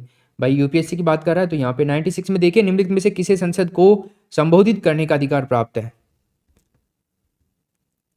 संसद को संबोधित। देखो एक आर्टिकल है 76 नंबर का, इसमें क्या है ना, राष्ट्रपति उच्चतम न्यायालय का न्यायाधीश बनने की योग्यता रखने वाला कोई व्यक्ति होता है ना, उसको भारत का महान्यायवादी नियुक्त करता है। तो भारत का महान्यायवादी ही यहाँ पर आंसर होगा। महान्यायवादी सरकार का मुख्य विधि अधिकारी होता है, उसको भारत के सभी न्यायालयों की कार्यवाही के अंदर भाग लेने का अधिकार होता है। साथ में उसको संसद के जो दोनों सदन हैं, लोकसभा और राज्यसभा, दोनों के अंदर इन दोनों की बोलने का भी अधिकार है और उनकी कार्यवाही में भी अधिकार है भाग लेने का। ठीक है, वोट नहीं दे सकता है वो वहाँ पे, लेकिन संसद का सदस्य नहीं है, लेकिन फिर भी बोलने का अधिकार है, वोट देने का अधिकार नहीं है, बोलने का है और उसकी जो कार्यवाही है उसमें भाग लेने का अधिकार है। 97 124वां संवैधानिक संशोधन किससे संबंधित है, बताइए। 124 नंबर का संवैधानिक कॉन्स्टिट्यूशनल अमेंडमेंट किससे रिलेटेड है? ये सामान्य वर्ग जो है ना, जनरल, उसके अंदर गरीबों को आर्थिक आधार पर 10% आरक्षण का प्रावधान करता है, जिससे आप में से कई दोस्तों को काफ़ी लाभ भी मिल रहा है। इसमें आंसर हो जाएगा बी ऑप्शन। 98 देखिए, भारत में मताधिकार और निर्वाचित होने का अधिकार क्या है? एक तो है मताधिकार और एक है निर्वाचित होने का अधिकार। किस तरह का अधिकार है? देखो, भारत विश्व का सबसे बड़ा लोकतंत्र है और यहाँ का संविधान अपने हर नागरिक को निर्वाचन करने और निर्वाचित होने का अधिकार देता है। हालांकि संविधान ने इसके लिए कुछ शर्तें भी रखी हैं, कंडीशंस हैं। इस संविधान के अनुसार भारत का कोई भी नागरिक जिसकी एज 18 वर्ष या उससे अधिक है और जिसका नाम भारत की निर्वाचन सूची में है, तो वो मतदान कर सकता है। वो व्यक्ति उसी स्थान पर मतदान कर सकता है जहां उसकी मतदाता सूची का नाम दर्ज है, जहां का वो कैंडिडेट है, जहां का उसका मूल निवास है। संवैधानिक अधिकार है ये, तीसरा ऑप्शन हो जाएगा। याद रखना, यहाँ पे कंफ्यूज हो सकते हो आप। 99 संविधान की अनुसूची नंबर 6 इसमें से किस राज्य में लागू नहीं होती? छठी अनुसूची आर्टिकल 244(2) और आर्टिकल 27(1) इनके तहत असम, मेघालय, त्रिपुरा और मिजोरम, ये 4 स्टेट हैं जहां पर जनजातीय क्षेत्रों के प्रशासन के बारे में उपबंध है छठी अनुसूची के अंदर, बट मणिपुर में नहीं है, तो इसमें डी ऑप्शन करेंगे। नेक्स्ट क्वेश्चन, भारत के संविधान के किस अनुच्छेद के अनुसार राज्य के राज्यपाल के द्वारा मुख्यमंत्री को नियुक्त किया जाता है?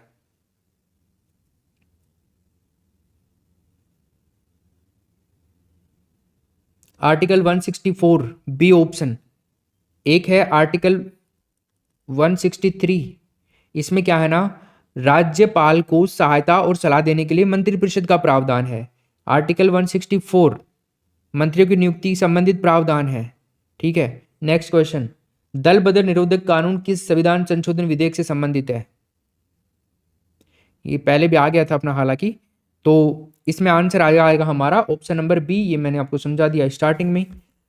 खैर चलो, ये हो गए हैं आपके 101 क्वेश्चन। बहुत ही अच्छे इंपॉर्टेंट क्वेश्चंस हैं। मेरे हिसाब से आप इनको याद करते हैं ना, तो आपके एग्जाम में यहाँ से बहुत सारे क्वेश्चन आ जाएंगे भाई। अगर आप बाद में आए हैं क्लास में, तो आप स्टार्टिंग से इस क्लास को पूरी को कंप्लीट वॉच करके जाना। एग्जाम के अंदर आपको काफ़ी हेल्प मिलने वाली है, ये पक्की बात है।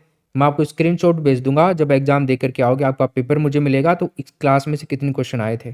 ठीक है, तो ध्यानपूर्वक सभी प्रश्न याद करके जाइएगा। आप भले ही क्लास को खत्म होने के बाद में 2x स्पीड में देख सकते हो, लेकिन इस क्लास को कंप्लीट वॉच करिएगा, अपने साथियों को भी शेयर करिएगा। और धन्यवाद आप सभी को क्लास में आने के लिए। काफ़ी मेहनत से ये 101 क्वेश्चन बनाए गए थे, पूरा सिलेबस कंप्लीट किया है हमने इसमें, तो हम इसको कहेंगे एक मैराथन क्लास। ठीक है, तो इस मैराथन क्लास का होता है यहीं पे खात्मा, जिसके अंदर हमने संविधान को कंप्लीट कर लिया है। तो धन्यवाद दोस्तों, आप सभी को चैनल को सब्सक्राइब करें, आगे भी ऐसी कक्षाएं लेने के लिए, क्लासेस लेने के लिए, एक अच्छे शिक्षक बनने के लिए। ठीक है, thank you, bye, take care.